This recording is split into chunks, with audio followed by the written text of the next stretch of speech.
Hello students, today we are going to study part 2 of the natural vegetation and wildlife chapter in geography for class 9th. So in this series we study about different types of vegetations and what are their types, what are the distribution among all over the India and different types of features. Okay, so here start this discussion. Types of vegetation.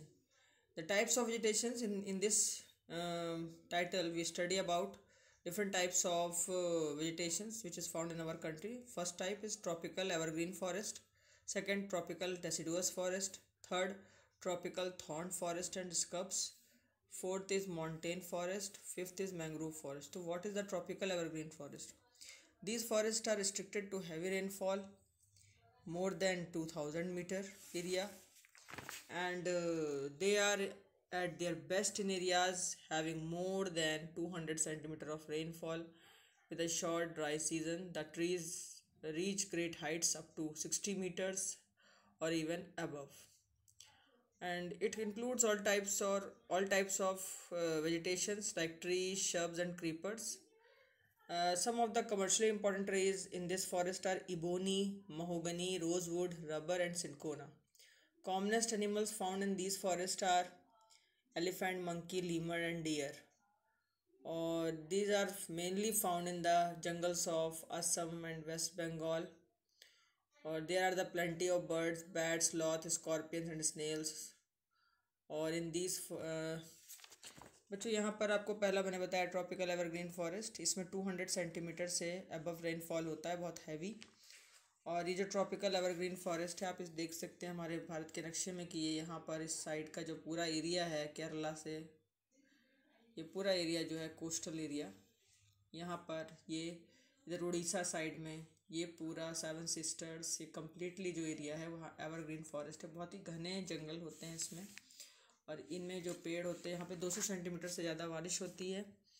और यहाँ पर जो height है वो dry seasons में भी 60 metre above height जाती है प्लांट्स की। इसमें महोगनी है, रोजवुड है, रबर, सिनकोना और इबोनी ये मेनली पाए जाते हैं। यहाँ पर जो मेनली जंगल है उनमें लीमर, एलिफेंट, मंकी, डियर और जो ये mainly rhinoceros, one horned rhinoceros ये सब पाए जाते हैं। ये मेनली एरिया कौन सा लगेगा? असम एंड वेस्ट बंगाल। यहाँ पर बर्ड्स भी बहुत सारी हैं और बैट, स्लॉथ, स्कॉर्पियंस ये भी मिलते हैं, स्नेल्स वगैरह। Second is tropical deciduous forest. Tropical deciduous forest, it is also called the monsoon forest, and it is spread over the region, receiving rainfall between 200 centimeter and 70 centimeter. Or on the basis of the availability of water, these forests are further divided into moist and dry deciduous region. The former is found in areas receiving rainfall between 200 to 100 centimeter. Northeastern states along the foothills of the Himalayas, Jharkhand, West Odisha and Chhattisgarh, and on the eastern slopes of the Western Ghats. Teak, bamboo, sal, shisham, sandalwood, kher, kusum, arjun, mulberry. These are the commercially important parts. And the dry deciduous forests are found in areas having rainfall between 100 centimeter and 70 centimeter. These are mainly found in Bihar and Uttar Pradesh. Teak, sial, people, neem, groves are in it. And in this forest there are mainly types of elephants, tiger, pig, deer, lion, lizard, snake, turtles, birds. These are found in this forest. और जो tropical deciduous forest में क्या होता है, दो type के one पाए जाते हैं, दो टाइप के फॉरेस्ट हो, इनको मानसून फॉरेस्ट भी कहते हैं, जहाँ पर जो इवनली जो बारिश होती है वो 200 सेंटीमीटर से 70 सेंटीमीटर तक की बारिश होती है। इसमें जो पहला एरिया डिवाइड किया गया है वो 200 से 100 सेंटीमीटर में डिवाइड किया गया, जिसको बोलते हैं moist and dry deciduous forest. ये मेनली नॉर्थ ईस्टर्न स्टेट्स जैसे कि हिमालय, झारखंड, वेस्ट उड़ीसा, छत्तीसगढ़ और वेस्टर्न घाट, ईस्टर्न स्लोप्स पड़ता है। इसमें मेनली बैम्बू है, टीक, साल, सीसम, सैंडलवुड, खेर, कुसुम, अर्जुन, मलबेरी इनके पौधे पाए जाते हैं। और दूसरा है dry deciduous forest. Dry deciduous forest जो है इसमें मेनली जो बारिश की संभावना है वो 100 सेंटीमीटर टू 70 सेंटीमीटर होती है। ये मेनली बिहार और उत्तर प्रदेश के बहुत सारे पेनिनसुलर रीजन है, प्लेटियो रीजन, वहाँ पे पाया जाता है। इसमें टीक, साल, पीपल, नीम इत्यादि ग्रो करता है। और इसमें मेन जो फॉरेस्ट में एनिमल पाए जाएंगे वो pig, deer, lion, tiger, elephant हैं, और इसके अलावा बहुत वैरायटी की बर्ड्स, लिजर्ड, स्नेक्स और टॉर्टॉइस भी पाए जाते हैं। थर्ड टाइप का है the thorn forest and scrubs. Thorn forest and scrubs में इन रीजन में जो बारिश होती है वो 70 सेंटीमीटर से कम की होती है। इसमें नेचुरल वेजिटेशन जो पाया जा रहा है वो थॉर्नी ट्रीज और बुशेस का पाया जा रहा है, जिसमें कि नॉर्थ वेस्टर्न पार्ट में पाया जाता है। इसमें इंक्लूडिंग आप semi arid areas of Gujarat का वो एरिया जहाँ पर बहुत ही सूखा है, उससे थोड़ा सा अर्ध सूखा क्षेत्र सेमी एरिड एरिया, ये गुजरात है, राजस्थान है, मध्य प्रदेश, छत्तीसगढ़, उत्तर प्रदेश और हरियाणा, यहाँ पर ये थॉर्न फॉरेस्ट है। इसमें बबूल का पेड़ है, अकेसिया, पाम, यूफोर्बियास, कैक्टस वगैरह पाए जाते हैं, जिसमें कि मॉइस्चर जो होता है ये अपने अंदर कंटेन करने के लिए जो अपनी इनकी लीव्स होती हैं वो बहुत ही ज़्यादा स्मॉल स्केल के रूप, स्मॉल थॉर्न के रूप में कन्वर्ट हो जाती है। लीव्स इनकी मोस्टली थिक होती है और छोटी होती हैं जिससे कि इवेपोरेशन कम हो सके। और थॉर्न फॉरेस्ट जो है इनमें मेनली जो एनिमल हैं वो fox, wolf, tiger, lion, deer, wild asses हैं, हॉर्सेस, कैमल्स, रैबिट्स, ये सब पाए जाते हैं। माउंटेन फॉरेस्ट का जो एरिया है इसे माउंटेन एरिया में पाया जाता है, जहाँ पर डिक्रीज है टेम्परेचर बहुत ज़्यादा, थोड़ा सा कम ऊंचाई है या ज़्यादा ऊंचाई ज़्यादा होती है लेकिन बारिश कम होती है वहाँ पे। और टेम्परेचर कह भी सकते हैं बारिश बहुत ज़्यादा भी होती है कभी कभी, लेकिन टेम्परेचर जो है वहाँ पे कम रहता है। अब इनमें 1000 सेंटीमीटर से 2000 मीटर तक की बारिश देखी गई है। अच्छा, और इसमें ये टेम्परेट टाइप के फॉरेस्ट होते हैं। इसमें जो लीव्स होती हैं पेड़ों के पत्तियों की, ये बहुत ही ब्रॉड होती हैं। यहाँ पर ओक, चेस्टनट, इस सब के पेड़ पाए जाते हैं, मदार के, अखरोट के।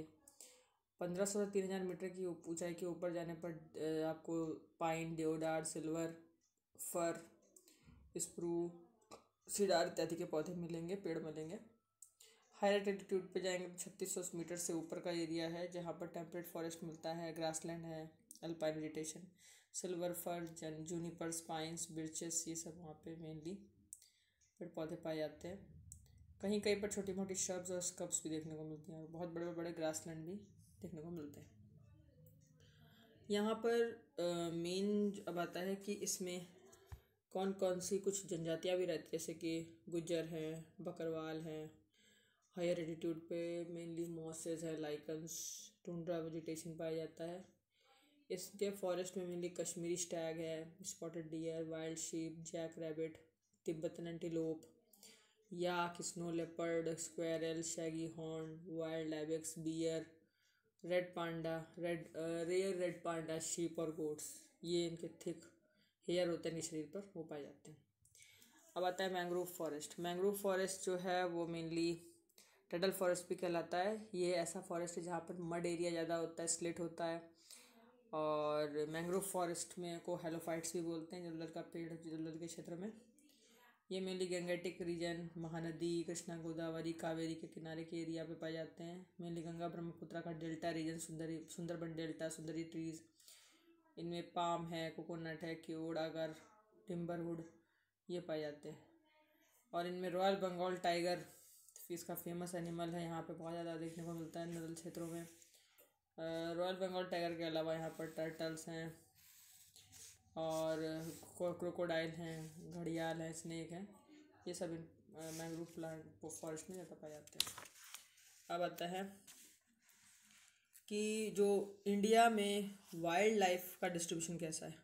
इंडिया का वाइल्ड लाइफ का डिस्ट्रीब्यूशन देखें तो यहाँ पर 90,000 एनिमल स्पीशीज़ पाई जाती हैं जो रिच है फौना में। 13% पूरे ऑल टोटल वर्ल्ड का जो पॉपुलेशन है एनिमल का वो यहाँ पाया जाता है हमारे इंडिया में, जिसमें 2546 स्पीशीज़ फ़िश की है। और 2546 फिशेज़ जो पाई जाती है हमारे इंडिया में, ये वर्ल्ड के स्टॉक की 12% है टोटली। और रेप्टाइल, एम्फीबियंस और मैमल्स लगभग 5 to 8% पाए जाते हैं हमारे पूरे इंडिया में। एलिफेंट जो है वो यहाँ का मोस्ट मेजेस्टिक एनिमल है मैमल्स में। और मेनली एनिमल असम, कर्नाटका और केरला के वेट फॉरेस्ट में पाया जाता है। एक वन हॉर्न राइनोसेरॉस है जो दूसरा एनिमल है जो स्वैम्पी और मार्शी एरिया में असम के पाया जाता है, वेस्ट बंगाल में पाया जाता है। एरिड जो रीजन है, सूखा क्षेत्र है, रण ऑफ कच्छ गुजरात में और थार डेजर्ट है।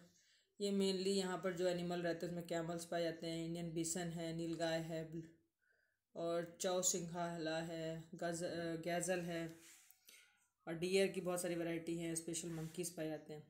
अब आता है गुजरात का गिर फॉरेस्ट, उसमें मेनली टाइगर्स होते हैं, लायंस होते हैं। मध्य प्रदेश सुंदरबन डेल्टा, वेस्ट बंगाल का हिमालय रीजन का, इनमें रॉयल बंगाल टाइगर है, लियोपर्ड्स हैं, ये मेनली पाए जाते हैं। हिमालय के क्षेत्र में देखें तो लद्दाख का रीजन है, जहाँ पर बहुत ही फ्रीजिंग हाई एल्टीट्यूड का एरिया है, जहाँ पर एक्सट्रीमली कोल्ड एरिया होता है।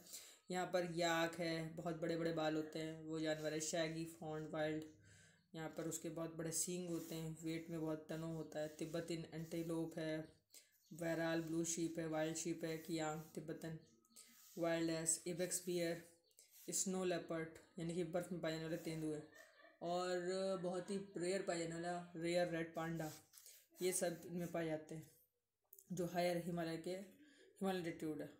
रिवर लेक्स की बात करें कोस्टल एरिया से, तो उसमें टर्टल है, क्रोकोडाइल है, और ये घड़ियाल है, ये सब पाए जाते हैं। मैं आपको यहाँ पे कुछ वाइल्ड लाइफ सेंचुरी और बर्ड सेंचुरी नेशनल पार्क्स दिखाती हूँ। जैसे आपने ये देखा राजा जी नेशनल पार्क है, Jim Corbett national park Nainital में हमारे उत्तराखंड में है, दार्जिलिंग कश्मीर में है। दुधवा नेशनल पार्क आपको ये उत्तर प्रदेश में मिलेगा, और Chandraprabha national park, Rajgir national park ये बिहार में है। इसी तरीके से इधर मानस नेशनल पार्क है असम में, काजीरंगा भी असम में है, सिमलीपाल उड़ीसा है, चंदका दामपारा भी, ये जो है वाइल्ड लाइफ सेंचुरी है। कवल पोचारम ये वाइल्ड लाइफ सेंचुरी है। संजय गांधी नेशनल पार्क है, ये महाराष्ट्र में है। गिर गुजरात में भी नेशनल पार्क है। इस तरीके से हम देखते हैं कि यहाँ बहुत बड़ा एरिया है जो कि वाइल्ड लाइफ सेंचुरीज इसमें पाई जाती है। अब हम बात करेंगे कि यहाँ पर we have selected our crops from biodiversity animals. हमारे पास बहुत सारे जंगलों में कई प्रकार की क्रॉप्स भी मिलती हैं, औषधीय पौधे, मेडिसिनल प्लांट्स भी मिलते हैं, हर्बल प्लांट्स भी मिलते हैं, जिनका बहुत बड़ा स्टॉक है। इसके अलावा एनिमल्स में हमारे पास लार्ज स्टॉक है जो कि मिल्चिंग एनिमल्स है, जो कि दूध देते हैं। और इसके अलावा ये जो एनिमल्स हमको पावर देते हैं, ट्रांसपोर्टेशन यानी कि यातायात के साधन बनते हैं, मीट एग्स वगैरह देते हैं, न्यूट्रिटिव फूड प्रोवाइड कराते हैं, क्रॉप्स पॉलिनेशन में हेल्प करते हैं, फ्रूट ट्रीज वगैरह में बायोलॉजिकल कंट्रोल करते हैं, इंसेक्ट्स और ये सब, यानी कि इकोसिस्टम को मेंटेन करने का काम मेनली उसमें जो मुख्य भूमिका निभाते हैं वो हैं ये हमारे वाइल्ड लाइफ एनिमल्स। फिर भी लोग अपने फ़ायदे के लिए इनको मारते रहते हैं और हमारा इकोसिस्टम इम्बैलेंस हो जाता है, इससे उसको डिस्टर्ब करते हैं लोग। तो इसलिए 1300 प्लांट्स लगभग स्पीशीज़ जो है वो अब इस समय विलुप्त हो चुकी है, एंडेंजर्ड है। 20 स्पीशीज़ जो है वो अब ख़त्म हो चुकी हैं कम्प्लीटली। मतलब समझ लीजिए कि 1300 प्लांट जो है वो खतरे में है, इंडेंजर्ड है, और जबकि 20 स्पीशीज़ जो है वो विलुप्त हो चुकी है। कुछ एनिमल स्पीशीज़ बची हैं जो कि वो भी अब इंडेंजर्ड है, खतरे के निशान पर हैं। और मैक्सिमम यहाँ पर लोग जो शिकार करते हैं अपने कमर्शियल पर्पस के लिए करते हैं।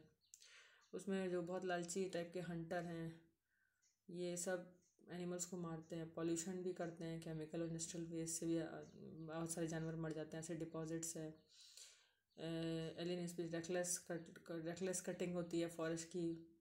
बहुत सारे फॉरेस्ट को काटा जा रहा है जिससे कि हैबिटेट को बहुत नुकसान हो रहा है, और बहुत सारे जो वाइल्ड एनिमल्स हैं उनकी स्पीशीज़ खतरे में और उनसे इम्बैलेंस पैदा हो रहा है।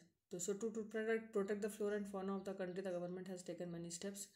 हमारी कंट्री के फ्लोरा और फौना को बचाने के लिए, यानी वेजिटेशन को बचाने के लिए, एनिमल स्पीशीज को बचाने के लिए गवर्नमेंट ने बहुत बड़े बड़े प्रावधान किए। जैसे 14 बायोस्फीयर्स बनाए हैं, 14 बायोस्फीयर रिजर्व हैं जो कि जिसमें फ्लोरा और फौना को प्रोटेक्ट करने का काम किया जा रहा है। इसमें सुंदरबन डेल्टा है वेस्ट बंगाल में, नंदा देवी उत्तराखंड में है, और gulf of Mannar Tamil Nadu, Nilgiri Kerala, Karnataka and Tamil Nadu, ये सारे बायोस्फीयर हैं जिसमें कि बहुत बड़े ज़्यादा एनिमल स्पीशीज़ भी रहती है और साथ साथ में यहाँ पे डेंस फॉरेस्ट भी है। दोनों का ही फ्लोरा और फौना का बचाव किया जाता है इसमें।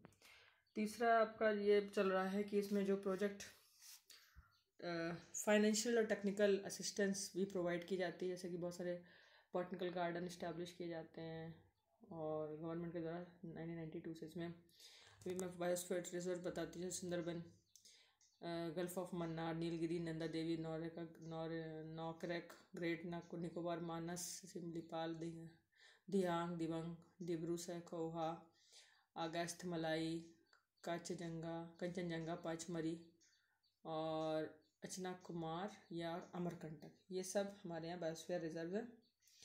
कुछ बॉटनिकल गार्डन जो हर्बल गार्डन भी कहलाते हैं, इसे मेन पेड़ पौधे लगाए जाते हैं जो मेडिसिनल प्लांट्स भी हैं, जो कि बहुत मेडिसिनल प्रॉपर्टी रखते हैं। अब तीसरा है प्रोजेक्ट टाइगर प्रोजेक्ट जैसे चलाया आप, ताकि वो एनिमल स्पीशीज़ में टाइगर की स्पीशीज़ को रिजर्व कर सकें, उनको कंजर्व करके रखें, उनको प्रोटेक्ट कर सकें। ऐसे राइनो के लिए राइनो प्रोजेक्ट चलाया गया, ग्रेट इंडियन बस्टर्ड के लिए प्रोजेक्ट चलाया गया, उससे बहुत सारे डेवलपमेंटल प्रोजेक्ट हैं जो सरकार के द्वारा समय समय पर इंट्रोड्यूस किए जाते हैं। फिर 89 हमारे पूरे देश में 89 नेशनल पार्क हैं, 490 वाइल्ड लाइफ सेंचुरीज़ हैं, जूलॉजिकल गार्डन्स हैं जो कि नेचुरल हेरिटेज है हमारे पूरे देश की। और ये हमारे देश की जो बहुत बड़ी वैरायटी में फ्लोरा और फौना है उसको प्रोटेक्शन के लिए बनी हुई है। तो बच्चों बस इस चैप्टर में फ़िलहाल इतना ही, और हमें ये समझना होगा कि अगर हम ये फ्लोरा और फौना बचाएंगे तो हमारा नेचुरल इकोसिस्टम बचा रहेगा और इससे हमारा एनवायरनमेंट पॉल्यूट होने से बचेगा और साथ साथ बैलेंस रहेगा इकोसिस्टम में। ओके, तो I hope that you will well understand with this lesson. Please subscribe our channel and share this video too, and keep watching. Bye bye.